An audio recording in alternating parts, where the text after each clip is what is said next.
ये बहुत बड़ कथा आ कृषक मानकर आर्थिक स्थिति बदली मु देखुची सामाजिक स्थिति रे सेटा पूरा परिवर्तन होची तो इकोनॉमिकल कंडीशन पूरा पूरा समाज ऊपर पड़ुची माने से पैसाटा तुरंत जाऊँगी मार्केट को सुना दुकान को जाऊँगी मोटरसाइकल दुकान को जाऊँगी विभिन्न दुकान मान को जाऊँगी तेणु 60-70% कृषि कृषक जो खुशी होती पूरा समाज से उपकृत हो ये गोटे बहुत बड़ उपलब्धि माननीय प्रधानमंत्री को बाबद मुझे धन्यवाद देवी माननीय मुख्यमंत्री मु या धन्यवाद देवी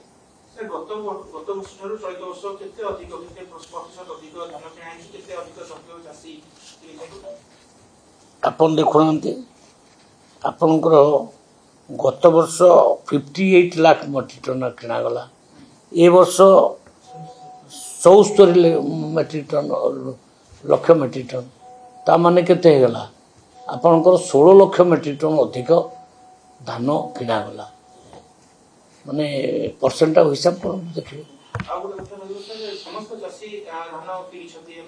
सबू चाषी धान कि माने आमे कहार टोकन लाप्स करिया को देलु नै ये बहुत बड़ उपलब्धि गत वर्ष 4 लाख फार्मर्स तांकर टोकन लाप्स हे गला से कांदिले तांको था केही सुनलेनी किंतु ए वर्ष केही टोकन पई मन दुख करना सब टोकन माने किछि लाप्स माने जो माने बिकी पाले नै धर बिकिले आवश्यक पड़ानी बिकिया आम तो बाध्य करूँ आम 15 दिन देलु आग जिलापाल मानक से माने एक्सटेंशन करें आग फास्ट है गो टोकन मिले गोटे मास भितर से बिकिले तापर 15 दिन दिगला जिलापाल मानक बाईचान्स से मास भितर कि बिकी न पारला 15 दिन एक्सटेंशन दिगला जिलापाल मानक तापर भी जदि किए बिकी न पारला सी पुणी आमको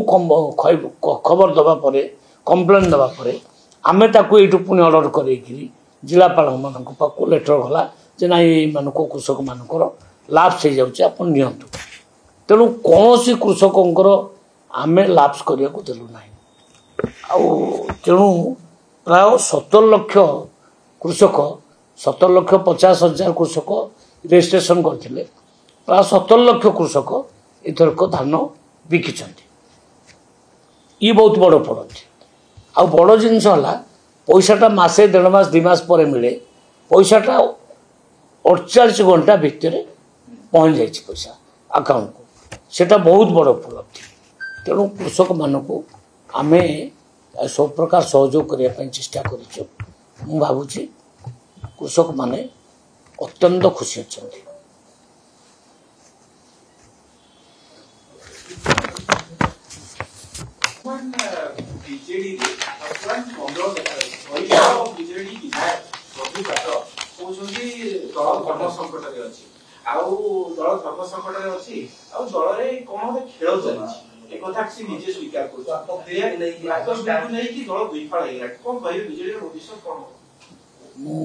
आगुरी कही नेतृत्व अभाव रही पार्टी भविष्य अंधार अच्छी से पार्टी कहीं पार्टी को जी चलाऊे प्रकृत डायरेक्टर जी पछे रही सी बर्तमान पार्टी छाड़ी पलैवा योजना रही ओडिशा छाड़ी पलैबे कहीं से विपद अनुभव कले सी एक्शन हो जापे अनुभव करी सी भारत छाड़ा उद्देश्य अच्छा तो तांकर लीडरशिप क्राइसिस बर्तमान देखा देलानी आगामी दिन में आप देखो कौन हो आमे कहीं कमेंट दबा से निजे तांकर विषय कहे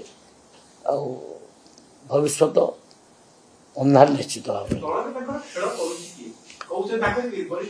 नहीं से बाबद मु कहीं कमेंट करी सी तो निजे बद्री पात्र कहले बा सी निजे प्रफुल्ल सामल भी कहले सी तांकर वरिष्ठ नेता मैंने कह आरंभ कले तेणु आमको अपेक्षा करवा आम देखा कौन हो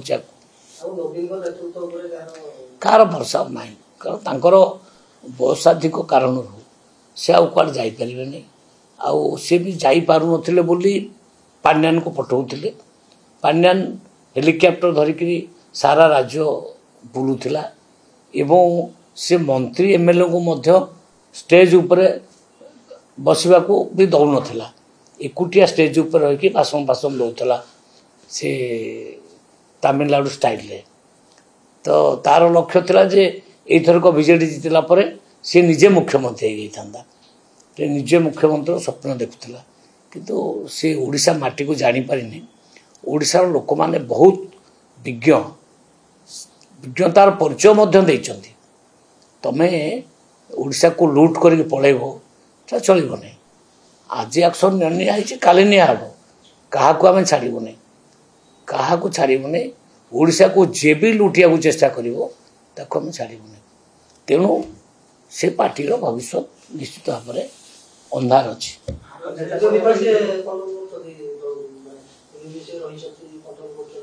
ନାଇଁ, ଆଉ ତାଙ୍କ କଣ୍ଟ୍ରୋଲ ବାହାରକୁ ପାର୍ଟି ଚାଲିଗଲାଣି। ପାର୍ଟି କାହା କଣ୍ଟ୍ରୋଲରେ ନାହିଁ, ଏଇଥିରୁ ଜଣାପଡ଼ିଗଲା।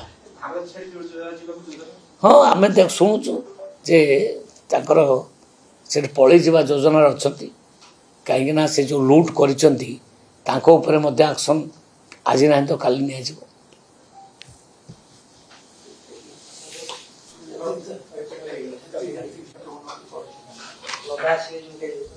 ନାଇଁ, ସେ ନଡ଼ା ଆସିବେ।